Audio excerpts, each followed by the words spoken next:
Cak, aduh, gue mau ngomong sama lo nih. Bentar, buka dulu. Ini kan cara kita, walaupun di rumah jauh nih, ada kayak 2 meter nih. Gue lepas dulu maskernya. Aman, Cak. Bersih gue habis wudhu. Cak, kita main arisan lagi yuk. Nah, giliran gue narik kan? Cak, iya sih. Emang harusnya ente yang dapet, Cak. Tapi ini masalah lagi krisis, Cak. Susah cari duit. Jadi arisan kita top up, Cak. Apa namanya kan? Iya, top up, ditambahin. Oh, Ya nggak usah gede-gede, Cak. Top up aja 100.000, 200.000 jadinya. Jadi ente kurang 100.000, Cak. Nah, kasihkan nih 100.000. Gitu. ya udah dah, gue ikhlasin aja dah. Ya buat sedekah, buat lo. Ya, jangan begitu, Cak. Arisan ya arisan, sedekah ya sedekah. Kalau masalah sedekah, ada lagi yang lebih berhak untuk disedekahin. Bukan aneh. Barangan aja ente. Jadi nggak mau. Ya begini, Cak. Ente ngomongnya jangan sedekah dong kalau buat aneh mah. Hadiah kek, bonus kek, begitu. Baru cakep. Ya, assalamualaikum. Iya, lagi pada ngobrolin apa ini? Arisan atau sedekah atau apa lagi? Hadiah ya. Ya, coba kita lihat bahwa dalam hukum fikih maka 3 hal ini tentu hal yang berbeda, ya, sehingga tidak boleh dicampur aduk. Dimana kalau kita berbicara sedekah itu adalah membelanjakan sebagian dari harta kita, ya, untuk kita berikan kepada orang lain yang membutuhkan, atau juga untuk kita berikan kepada pihak lain untuk dimanfaatkan. Misalnya ketika kita bersedekah untuk orang-orang miskin, orang tidak mampu dan seterusnya, inilah sedekah. Nah, kalau bagi kelompok atau orang lain untuk dimanfaatkan, maka itu hukumnya bisa bebas.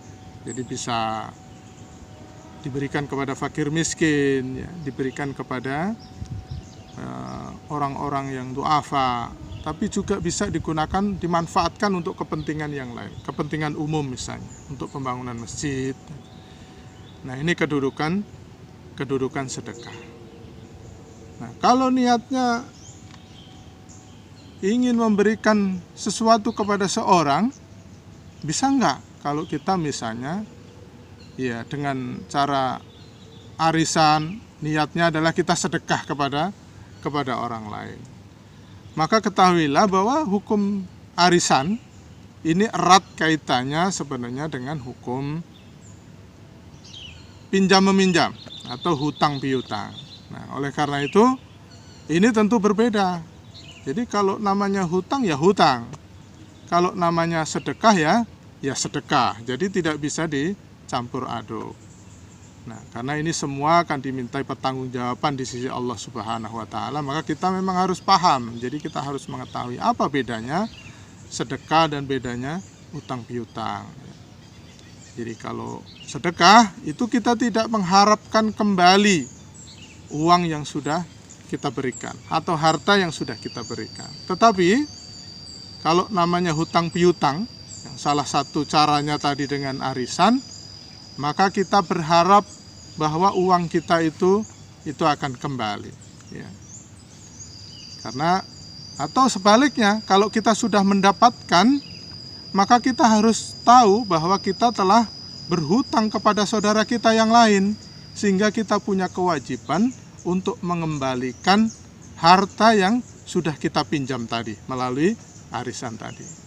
Nah, beda halnya yang ketiga adalah hadiah. Apa hadiah? Ya, hadiah itu adalah sesuatu yang kita berikan kepada orang lain karena unsur penghormatan kita kepada orang lain, karena unsur kecintaan kita kepada orang lain, ya, kepada saudara kita, kepada teman kita, kepada sahabat kita. Ya. Walaupun sesungguhnya dia ini tidak termasuk dari golongan orang yang fakir, tidak termasuk dari golongan orang yang tidak mampu, tetapi karena rasa penghormatan kita kepada dia, rasa kecintaan kita kepada saudara kita itu, maka kita hadiahi dia. Sebagaimana Rasulullah SAW agar kita membiasakan diri, ya, supaya tumbuh rasa cinta di antara kita, tumbuh rasa kasih sayang di antara kita, sebagaimana Rasulullah SAW sabdakan, tahaddu tahabbu, maka salinglah memberi hadiah, supaya niscaya kalian akan saling mencintai. Nah, oleh karena itu jelas ya, jadi apa bedanya sedekah, apa bedanya utang piutang, dan apa bedanya hadiah.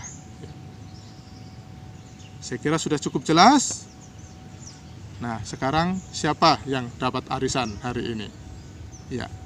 Assalamualaikum warahmatullahi wabarakatuh.